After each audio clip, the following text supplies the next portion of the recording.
अब हम में से ज्यादातर लोग यह सोचते हैं कि इंडिया को एक ग्लोबल पावर बनाने के पीछे सिर्फ प्राइम मिनिस्टर नरेंद्र मोदी जी का हाथ है। लेकिन दोस्तों, यह पूरी सच्चाई नहीं है। असल में अगर किसी ने भारत की आवाज को वर्ल्ड स्टेज पर असली पहचान दिलाई है तो वो है हमारे foreign minister doctor S Jaishankar. लेकिन जरा ठहरिए, अगर आप उन्हें सिर्फ एक नेता समझ रहे हैं तो आप गलत हैं, क्योंकि सरकार की सबसे हाई प्रोफाइल मिनिस्ट्री उन्हें पॉलिटिकल सपोर्ट से नहीं बल्कि उनकी काबिलियत से मिली है। और यही वजह है कि इससे पहले आपने उन्हें कभी किसी पॉलिटिकल पार्टी के मंच पर नहीं देखा होगा। और हाँ, ये जानकर आप हैरान रह जाएंगे कि हमारे पड़ोसी मुल्क पाकिस्तान और चाइना, जिनके साथ हमारे रिश्ते कभी आसान नहीं रहे, वो भी आज इस शख्स की इज्जत करते हैं। लेकिन आखिर क्यों, आइए जानते हैं। 9 जनवरी 1955 को दिल्ली में जन्मे जयशंकर जी की फैमिली तमिलनाडु से ताल्लुक रखती थी। पढ़ाई में बचपन से ही तेज और व्यवहार में बेहद सुलझे हुए। बड़े होकर उन्होंने इंटरनेशनल रिलेशंस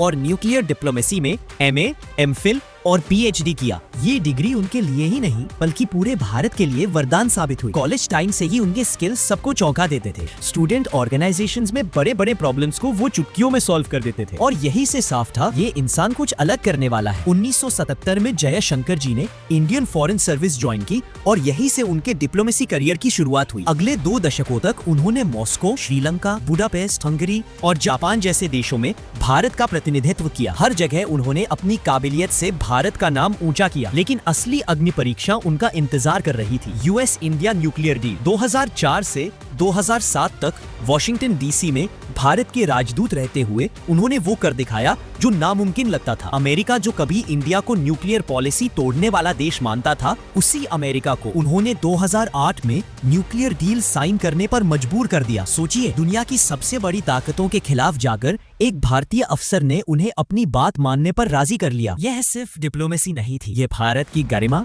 और जीत थी। जयशंकर जी ने उन्हें समझाया, इंडिया न्यूक्लियर वेपन्स का गलत इस्तेमाल नहीं करेगा। इंडिया की एनर्जी जरूरतें अब फॉसिल फ्यूल से नहीं बल्कि क्लीन न्यूक्लियर पावर से पूरी होंगी। और सबसे बड़ी बात, इस डील से इंडिया अमेरिका रिलेशन मजबूत होंगे और आतंकवाद के खिलाफ लड़ाई भी आसान होगी। दोस्तों, यह जीत आसान नहीं थी। दिन रात की मेहनत, हजारों मीटिंग्स और बेशुमार स्ट्रेटेजीज के बाद जाकर अमेरिका ने 2008 में डील साइन की। और उस दिन पूरी दुनिया ने मान लिया, इंडिया अब सिर्फ सुनने वाला नहीं बल्कि दुनिया का गेम चेंजर है। इसके बाद उनकी पोस्टिंग सिंगापुर और फिर चाइना में हुई। चाइना में रहते हुए उन्होंने बॉर्डर इश्यूज पर भारत का पक्ष इतनी मजबूती से रखा कि चीन भी उनकी बात को नजरअंदाज नहीं कर पाया। और यही 2012 में गुजरात के मुख्यमंत्री नरेंद्र मोदी से उनकी मुलाकात हुई। जब मोदी जी चाइना विजिट पर गए थे, तब उनकी मुलाकातों और डेलीगेशंस को मैनेज करने में जयशंकर जी ने अहम रोल निभाया। शायद तभी से दोनों के बीच एक खास विश्वास और रिश्ता बनने लगा। आपको ये याद दिलाना जरूरी है कि उस समय नरेंद्र मोदी जी कोई बड़े ग्लोबल लीडर नहीं थे। यहाँ तक कि 2005 में तो अमेरिका ने उन्हें वीजा देने से भी इनकार कर दिया था। लेकिन किस्मत ने उनका मिलन एक ऐसे इंसान से करवाया जिसका नाम था डॉक्टर एस जयशंकर। मोदी जी ने जब उनके साथ वक्त बिताया, उनकी सोच, उनकी रणनीति और उनका कामकाज देखा, तो वो इतने इन्फ्लुएंस हुए कि आगे चलकर उन्होंने जयशंकर जी को भारत की सबसे बड़ी और सबसे चुनौतीपूर्ण मिनिस्ट्री सौंप दी। अब बात करें उनके चाइना वाले कार्यकाल की। जयशंकर जी ने चीन के राज और उनकी चालबाजी को इतनी गहराई से समझ लिया था कि बाद में जब भी बड़े इंडो चाइना डिस्प्यूट्स हुए, उन्होंने उन्हें बड़ी आसानी से सुलझा दिया। जैसे 2017 का डोकलाम विवाद। चाइना उस क्षेत्र में रोड बनाना चाहता था, लेकिन इंडिया ने साफ मना कर दिया। सोचिए, अगर वो रोड बन जाती तो भारत का चिकन नेक यानी सिलीगुड़ी कॉरिडोर हमेशा के लिए खतरे में पड़ जाता और इसका मतलब होता पूरे नॉर्थ ईस्ट पर खतरा। इस गंभीर स्थिति को सुलझाने के लिए जयशंकर जी ने त्रिपक्षीय बातचीत शुरू की, भारत, भूटान और चीन के बीच। उन्होंने भूटान को भरोसा दिलाया कि उनकी जमीन पर कभी किसी का कब्जा नहीं होगा। और उनकी बातें इतनी असरदार थी कि चीन के ही एक अधिकारी ने कहा, जयशंकर सिर्फ डिप्लोमेट की तरह नहीं बल्कि सच्चे सैनिक की तरह बात करते हैं। और नतीजा, चीन को पीछे हटना पड़ा। यह सिर्फ जयशंकर जी की जीत नहीं थी, यह पूरे भारत की जीत थी। लेकिन जैसा कहते हैं, कुत्ते की पूंछ कभी सीधी नहीं होती। ठीक वैसे ही चाइना भी अपनी हरकतों से बाज नहीं आया। 2020 में लद्दाख की गलवान घाटी में उन्होंने हिंसक टकराव किया, कई जवान शहीद हुए। लेकिन इस बार भी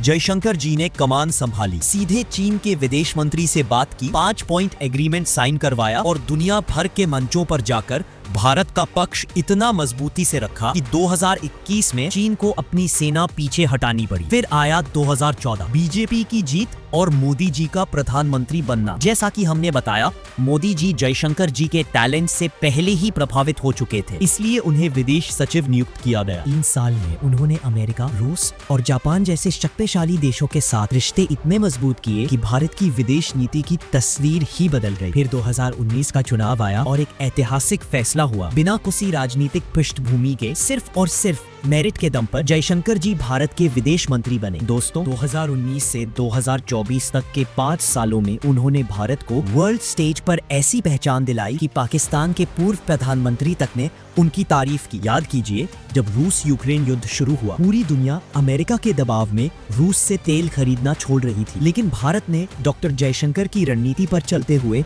साफ कह दिया, हम अपनी जनता के हित को सबसे ऊपर रखेंगे, हमें सस्ता तेल चाहिए और हम खरीदेंगे। एक तरफ दुनिया के बड़े बड़े नेता और ताकतें और दूसरी तरफ एक भारतीय विदेश मंत्री अकेले खड़े होकर दुनिया की आंखों में आंखें डालकर बात करता है। यह नजारा हर हिंदुस्तानी को गर्व से भर देता है। आज जयशंकर जी सिर्फ एक डिप्लोमेट नहीं, बल्कि भारत की शान और ताकत की पहचान बन चुके हैं। और यही कारण है कि मोदी जी ने तीसरे कार्यकाल में भी उन्हें विदेश मंत्री की कुर्सी सौंपी है। दोस्तों, अगर आप भी मानते हैं कि डॉक्टर एस जयशंकर भारत के सबसे महान विदेश मंत्री है, तो इस वीडियो को लाइक जरूर करें, कमेंट में लिखिए जय हिंद और चैनल को सब्सक्राइब कीजिए ताकि ऐसी इंफॉर्मेटिव वीडियो आप तक सबसे पहले पहुंचे।